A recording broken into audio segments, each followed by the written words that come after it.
નમસ્કાર મિત્રો, ડીઆર ન્યૂઝમાં આપનું સ્વાગત છે. હું દિનેશસિંહ રાઠોડ. આજે આપણે જોઈશું મુખ્યમંત્રી ભૂપેન્દ્રભાઈ પટેલના હસ્તે અમદાવાદ ખાતે સૌરાષ્ટ્ર રચનાત્મક સમિતિ રાજકોટ સંચાલિત ખાદી ભવનના નવનિર્મિત ખાદી ભવનનું ઉદ્ઘાટન.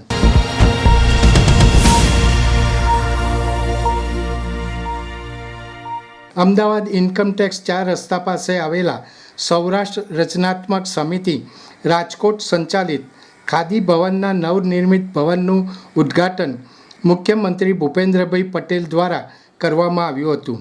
આ અવસરે સૌ કોઈ નાગરિકો અને યુવાનો ખાદી પ્રત્યે પ્રેરાય એ ઉદ્દેશથી મુખ્યમંત્રી ભૂપેન્દ્રભાઈ પટેલ નવનિર્મિત ખાદી ભવનમાંથી ખાદીની ખરીદી પણ કરી હતી. અત્રે ઉલ્લેખનીય છે કે આ ખાદી ભવને 59 વર્ષ પૂર્ણ કરી 60મા વર્ષમાં પ્રવેશ કર્યો છે. આ ખાદી ભવનનું સૌ પ્રથમ ઉદ્ઘાટન તત્કાલીન પ્રધાનમંત્રી લાલ બહાદુર શાસ્ત્રીના હસ્તે 6 માર્ચ 1965માં કરવામાં આવ્યું હતું. આ ખાદી ભવનને રિનોવેશનની જરૂરિયાત હોવાથી આ ખાદી ભવનને વર્તમાન જરૂરિયાત મુજબ નવનિર્મિત કરવામાં આવ્યું છે.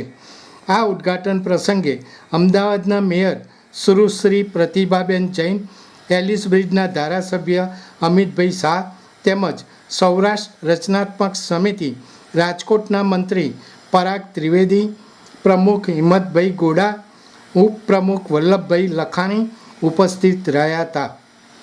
દર્શક મિત્રો, આવા વધુ સમાચારો માટે જોતા રહો ડીઆર ન્યૂઝ. નમસ્કાર.